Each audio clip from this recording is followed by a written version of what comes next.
Hello to everyone, my name is Meena और आप सभी का हमारे यूट्यूब चैनल पे बहुत बहुत स्वागत है। मैं आपको रीड लेवल सेकंड की बायोलॉजी का जो पोर्शन है उसको कवर कराऊंगी, जिसमें आज के इस वीडियो में हम लोग स्टार्ट करेंगे हमारा जो फर्स्ट टॉपिक है सूक्ष्म जीव, उसके बारे में, यानी माइक्रो ऑर्गेनिज्म। तो चलिए स्टार्ट करते हैं। Micro organism, micro means small, it means ऐसे जीव जिनको हम अपनी आंखों से नहीं देख सकते, यानी ये जीव इतने सूक्ष्म होते हैं जिन्हें हम अपनी खुली आंखों से नहीं देख सकते हैं। तो इनको देखने के लिए हमें क्या चाहिए? माइक्रोस्कोप की जरूरत होती है। और ये जीव जो होते हैं ये कौन कौन से होते हैं? तो ये जीव जो हैं वो हैं, सबसे पहले हैं वायरस, यानी जिसको हम कहते हैं विषाणु, देन बैक्टीरिया, जीवाणु, कवक यानी फंजाई,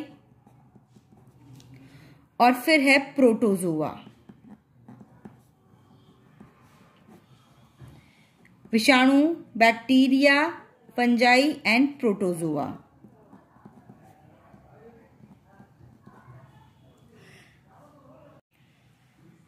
अब हम स्टार्ट करने जा रहे हैं विषाणु के बारे में, जिन्हें हम क्या कहते हैं? वायरस।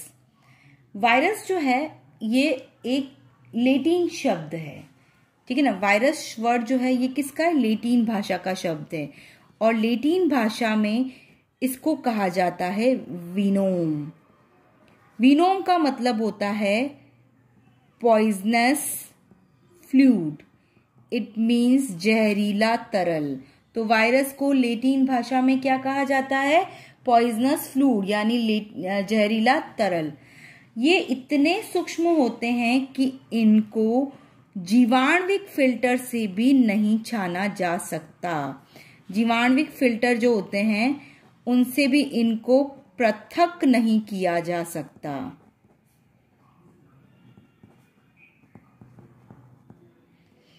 जब बैक्टीरिया की खोज हुई थी, जीवाणु की, तो वैज्ञानिक ये मानते थे कि प्रकृति में सबसे छोटे जो जीव हैं वो कौन से हैं? उनको बैक्टीरिया कहते हैं। लेकिन जब वायरस की खोज हुई तब पता चला कि वायरस जो होते हैं वो जीवाणु से भी छोटे होते हैं, और इतने छोटे होते हैं कि इनको जीवाणुविक फिल्टर जो होते हैं उनसे भी पृथक नहीं किया जा सकता है। वायरस जो होते हैं इनको सबसे पहले इनकी जो खोज की थी, वो खोजकर्ता जो थे वो थे इवेनोवस्की। डच के वैज्ञानिक थे जिनका नाम है इवेनोवस्की। इवेनोवस्की ने क्या किया था? तंबाकू जो है उसकी मोज़ेक रोग से ग्रसित पत्तियों पर कार्य करते हुए वायरस की खोज की थी। उन्होंने देखा कि तंबाकू के पौधे पर की जो पत्तियां हैं उन पे येलो कलर के स्पॉट्स आ गए हैं, धब्बे आ गए। तब उन्होंने रिसर्च किया तो उन्हें पता चला कि ये जो रोग है वो जीवाणुओं के कारण नहीं, बल्कि जीवाणुओं से भी छोटे और जीव पाए जाते हैं जिनको वायरस उन्होंने नाम कहा, और उसी वायरस ने ही इस तंबाकू की पौधे जो है उसको रोग ग्रसित किया है। तो इवानोव्स्की ने सबसे पहले इसकी खोज की थी वायरस की, और उन्होंने उस वायरस का नाम दिया था TMV। TMV की फुल फॉर्म है टोबैको, यानी तंबाकू मोज़ेक वायरस। अब वायरस के हम अगर लक्षणों की बात करें तो वायरस जो होते हैं वो अकोशिकीय होते हैं, अकोशिकीय कण हैं। अकोशिकीय का मतलब क्या होता है? जिनमें कोशिका नहीं पाई जाती, यानी इनमें सेल जो होती है वो एब्सेंट होती है, ठीक है। तो वायरस जो होते हैं अकोशिकीय होते हैं, और हम ये कह सकते हैं जो एग्जाम में पूछा जाने वाला क्वेश्चन है इससे रिलेटेड वो क्या आता है कि वायरस जो होते हैं वो ऐसे जीव होते हैं जो कोशिका सिद्धांत के अपवाद हैं। कोशिका सिद्धांत के अपवाद का मतलब क्या है? कि कोशिका सिद्धांत जो है, कोशिका सिद्धांत क्या कहता है कि सभी जीव कोशिका तथा कोशिका के उत्पादों से बने होते हैं, लेकिन वायरस ऐसे जीव हैं जो कि कोशिका से नहीं बने हैं। यानी ये सेल थ्योरी जो है, जो श्लीडेन और श्वान ने दी थी और इसको आधुनिक जो है इसको रूप में प्रस्तुत किया था रुडोल्फ विर्चोव ने, तो उसको ये फॉलो नहीं करते हैं क्योंकि इनके अंदर कोशिका नहीं पाई जाती है। कैसे होते हैं? अकोशिकीय होते हैं। तो सेल थ्योरी जो है उसको ये फॉलो नहीं करते हैं। कोशिका सिद्धांत के अपवाद जीव कौन से? वायरस है। तो इनमें होता क्या है? तो रासायनिक दृष्टि से इनमें प्रोटीन का आवरण होता है और उसके अंदर न्यूक्लिक अम्ल होता है। तो हम इसकी रासायनिक संरचना के बारे में पढ़ेंगे, उसमें आपको ही समझ में आ जाएगा।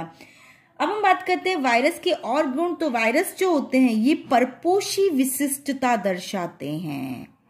परपोषी विशिष्टता, होस्ट स्पेसिफिक जिसको हम कहते हैं, यानी इनका जो न्यूट्रिशन होता है, पोषण जो होता है, ये जिस होस्ट से पोषण, परपोषी कोशिका या जीव से पोषण प्राप्त करते हैं उसी पर निर्भर रहते हैं, किसी और पर निर्भर नहीं रहते हैं। जैसे तंबाकू मोज़ेक वायरस है तो वो तंबाकू के पौधे को ही ग्रसित करेगा, तंबाकू के अलावा भिंडी है, गोभी है, उनको ग्रसित नहीं करेगा क्योंकि इसका भोजन क्या है? तंबाकू है। ठीक है, तो वायरस जो होते हैं वो कैसे होते हैं? परपोषी विशिष्ट होते हैं, परपोषी विशिष्टता दर्शाते हैं। इनका भोजन जो होता है फिक्स होता है और उसी परपोषी पर ये क्या करते हैं?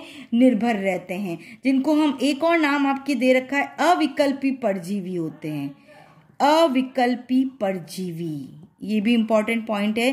परजीवी है, परजीवी का मतलब क्या होता है? परजीवी मतलब कि जो जीव अपने भोजन के लिए दूसरे पर निर्भर रहता है और जिस पर यह निर्भर रहता है उसको नुकसान पहुंचाता है, उसे हम कहते हैं परजीवी। तो परजीवी प्रकृति में जितने भी होते हैं वो रोग उत्पन्न करते हैं। तो वायरस भी एक परजीवी है, लेकिन ये कैसा है? अविकल्पी परजीवी, यानी ऑब्लिक पैरासाइट। ऑब्लिक पैरासाइट है ये, यानी इसका जो परपोषी होस्ट सेल है, अगर ये उसे मिलेगी तो ये उसी को ही ग्रहण करेगा, उसी का ही पोषण करेगा, अदरवाइज ये उसके अभाव में और किसी को ग्रहण नहीं करेगा, किसी और पे निर्भर नहीं रहेगा। तो ये वायरस के विशिष्ट लक्षण हैं कि परपोषी विशिष्टता दर्शाते हैं, अकोशिकीय होते हैं, अविकल्पी परजीवी होते हैं। वायरस जो है उसकी प्रकृति के बारे में बहुत सारे सिद्धांत आए थे और लास्ट में फाइनल ये रिजल्ट निकला था कि वायरस जो होते हैं वो न तो सजीव होते हैं और न ही निर्जीव होते हैं, बल्कि ये क्या होते हैं? सजीव और निर्जीव के बीच की कड़ी होते हैं। तो आपको याद रखना, वायरस क्या होते हैं? सजीव प्लस निर्जीव, इनके बीच की क्या होते हैं? ये योजक कड़ी होते हैं, यानी ना तो सजीव है और ना निर्जीव है। क्योंकि ये क्या होते हैं? जब किसी जीवित कोशिका के बाहर होते हैं तब तो ये निर्जीव की तरह बिहेव करते हैं, लेकिन जैसे ही किसी सजीव कोशिका के शरीर में प्रवेश कर जाते हैं तब ये सजीवों के सारे लक्षण जो होते हैं वो प्रदर्शित करते हैं। अब वायरस जो है उनमें सजीवों के क्या क्या लक्षण पाए जाते हैं, क्या क्या लक्षण होते हैं? तो देखिए, वायरस जो होते हैं उनमें आनुवांशिक पदार्थ होता है ना। अभी मैंने आपको बताया था थोड़ी देर पहले कि वायरस जो होता है उसमें न्यूक्लिक अम्ल होता है, यानी आनुवांशिक पदार्थ पाया जाता है खुद का। और आनुवांशिक पदार्थ क्या होता है? या तो उसमें डीएनए होगा या फिर आरएनए होगा। ठीक है, इन दोनों में से एक होगा। ये बहुत इंपॉर्टेंट पॉइंट है, ये याद रखना। देखो, अभी मैंने आपको थोड़ी देर पहले बताया था कि वायरस जो होते हैं वो कोशिका सिद्धांत के अपवाद हैं। तो कोशिका सिद्धांत के अपवाद है मतलब उनमें कोशिका नहीं पाई जाती। दूसरी क्या चीज होती है? वायरस के अंदर या तो डीएनए होगा या आरएनए होगा, दोनों नहीं होंगे, दोनों में से कोई एक होगा। तो ये बहुत इंपॉर्टेंट पॉइंट है, याद रखना इसको। ठीक है ना। तो वायरस जो है उसका आनुवांशिक पदार्थ या तो डीएनए हो सकता है और या आरएनए हो सकता है।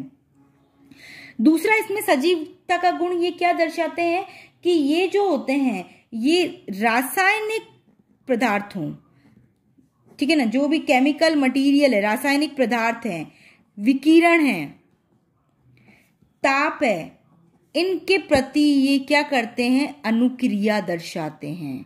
क्या प्रदर्शित करते हैं? अनुक्रिया प्रदर्शित करते हैं। ठीक है, उसके बाद में नेक्स्ट क्या होता है? इसके अंदर इनमें प्रतिजनिक गुण पाए जाते हैं। प्रतिजनिक मतलब एंटीजेनिक प्रॉपर्टीज होती है। ठीक है, एंटीजेनिक गुण जो होते हैं वो पाए जाते हैं इनमें। और इनमें क्या होता है, संक्रमण करने की क्षमता होती है और परपोषी विशिष्टता होती है। परपोषी विशिष्टता होती है, परपोषी होस्ट स्पेसिफिक होते हैं, और क्या होते हैं, तथा इनमें क्या होती है, संक्रमण क्षमता होती है, इन्फेक्शन कैपेसिटी होती है। तो ये सारे लक्षण जो होते हैं ये वायरस के जैविक गुण, सजीव गुणों को दर्शाते हैं। कौन कौन से लक्षण है, आनुवंशिक पदार्थ होता है, वो क्या हो सकता है, डीएनए या आरएनए, और डीएनए या आरएनए होगा तो इनमें पुनरावृत्ति भी होगी, ठीक है ना। दूसरा इसमें क्या होता है, रासायनिक पदार्थ जो होते हैं, विकिरण है, ताप है, उनके प्रति ये क्या करते हैं, अनुक्रिया प्रदर्शित करते हैं। इनमें प्रतिजैनिक, एंटीजेनिक प्रॉपर्टीज पाई जाती है जो कि जीवित कोशिकाओं का लक्षण है, और परपोषी विशिष्ट होते हैं और संक्रमण की क्षमता पाई जाती है। तो वायरस के सजीव के लक्षण ये हैं। वायरस के निर्जीव लक्षण, तो निर्जीव लक्षण कौन कौन से हैं, तो पहला लक्षण जो है, इनमें उपापचयी क्रियाएं नहीं होती, मेटाबॉलिक एक्टिविटीज जो होती है वो नहीं होती है, ठीक है ना। जैसे पाचन है, रक्त परिसंचरण है, जो भी जीवों में उपापचयी क्रियाएं होती है वो इनके अंदर नहीं होती है। उसके बाद में इसमें ये भी बता रखा है कि इनमें श्वसन क्रिया भी नहीं होती है ना, श्वसन क्रिया नहीं होती। नेक्स्ट इसमें दे रखा है इनका क्रिस्टलीकरण किया जा सकता है, यानी इनके क्रिस्टल बनाकर रखे जा सकते हैं। तो क्रिस्टलीकरण किसका किया जा सकता है, निर्जीव वस्तुओं का। तो वायरस के निर्जीव लक्षण क्या है कि इनका क्रिस्टलीकरण किया जा सकता है। उसके बाद में ये अकोशिकीय है, ये हम पढ़ चुके हैं, कोशिका सिद्धांत को फॉलो नहीं करते हैं, अकोशिकीय होते हैं। और इनमें नेक्स्ट जो इसमें एक और लक्षण दे रखा है, ये दे रखा है कि इनमें क्या होता है, ये एंजाइम्स नहीं होते हैं, इनमें एंजाइम्स नहीं होते हैं।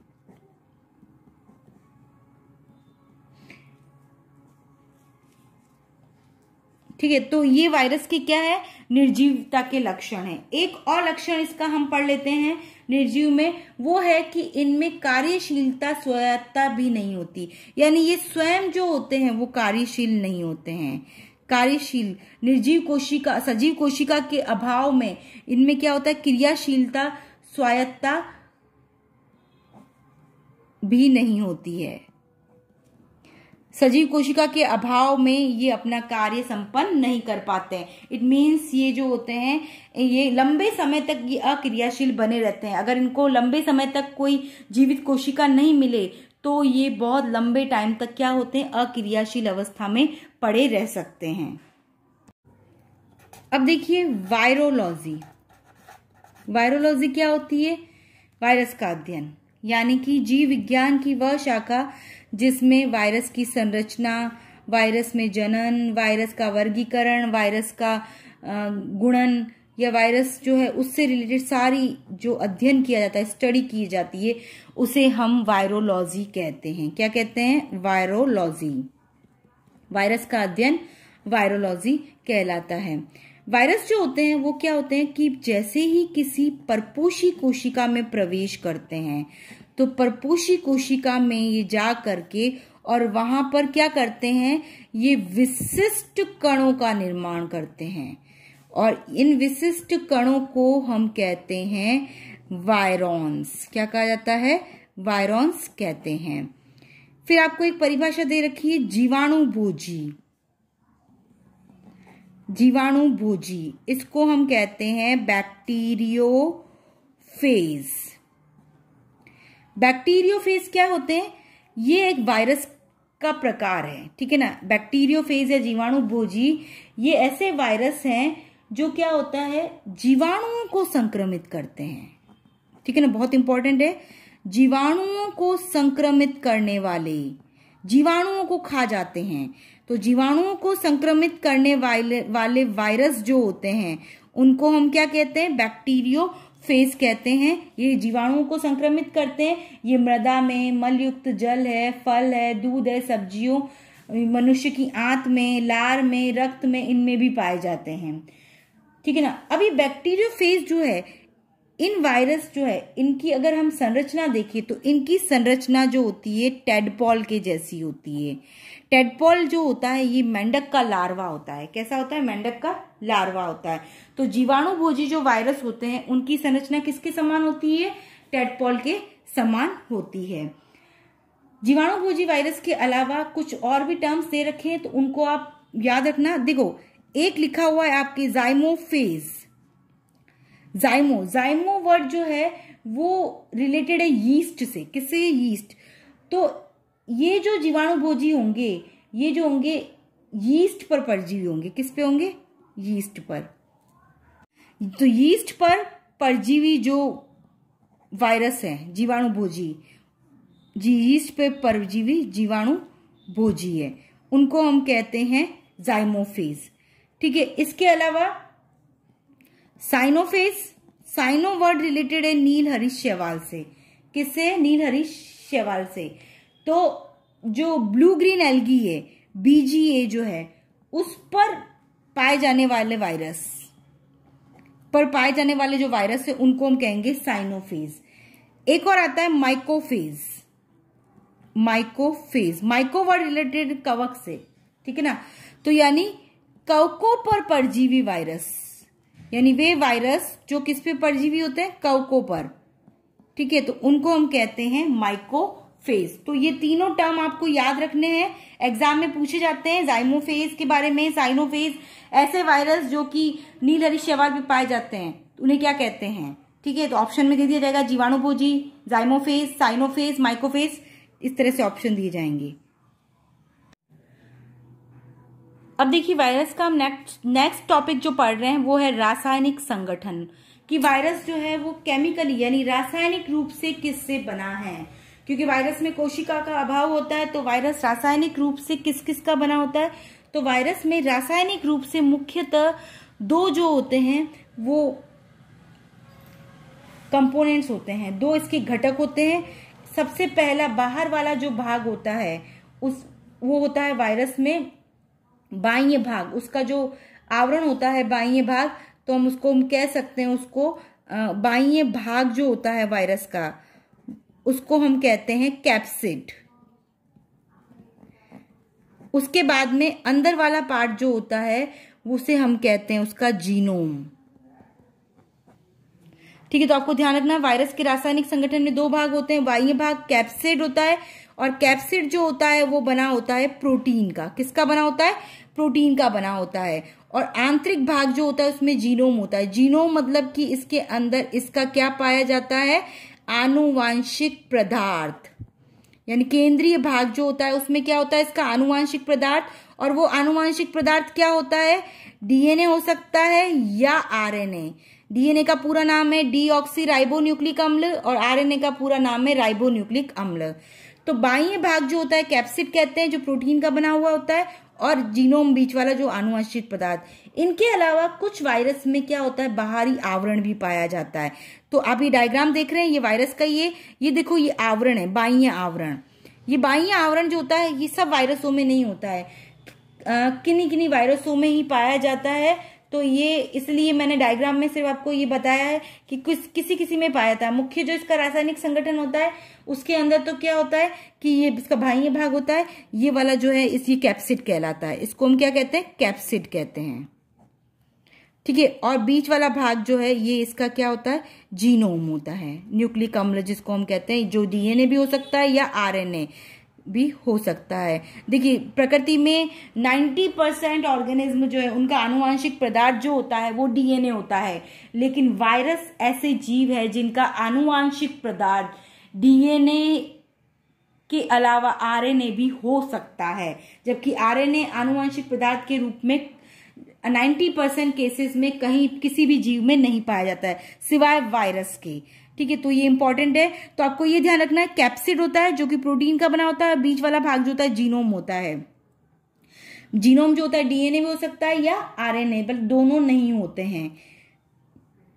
इसके अलावा कुछ वायरस जो होते हैं जैसे इन्फ्लुएंजा वगैरह हैं, तो उनमें इस कैप्सिड के अलावा बाहर एक और आवरण होता है जो कि लिपिड की परत बनी हुई होती है, जो इनको एक्स्ट्रा प्रोटेक्शन जो होती है वो प्रोवाइड करेगी। इन्फ्लुएंजा वायरस वगैरह जो होते हैं इनमें प्रेजेंट होती है बाहर का आवरण। अब इसके अंदर बाह्य भाग जो होता है उसको कैप्सिड कहते हैं, अंदर वाला आनुवंशिक पदार्थ जो होता है उसको जीनोम कहा जाता है। और इन दोनों को कंबाइनली कहा जाता है, आपको याद रखना है, न्यूक्लियो कैप्सिड। क्या कहते हैं? न्यूक्लियोकैप्सिड। न्यूक्लियोकैप्सिड का मतलब क्या होता है? न्यूक्लियो मतलब न्यूक्लिक अम्ल यानी डीएनए या आरएनए, और कैप्सिड मतलब प्रोटीन आवरण यानी वायरस जो होता है। इसको हम एक और नाम दिया गया है, इसको हम क्या कहते हैं? न्यूक्लियोकैप्सिड। जहां पर न्यूक्लियोकैप्सिड है इसका मतलब दोनों आगे साथ में, ठीक है। तो ये टर्म भी आपके आएगा कई बार, तो इसको भी थोड़ा सा आप याद कर लीजिएगा। कैप्सिड जो होता है वो प्रोटीन का बना होता है, जिसकी छोटी छोटी इकाइयां होती है, जिनको कहा जाता है कैप्सोमियर। क्या कहते हैं? कैप्सोमियर। तो कैप्सिड जो होती है उसकी उप इकाइयां होती है, और वो उप इकाइयां क्या होती है? उनको हम कहते हैं कैप्सोमियर्स।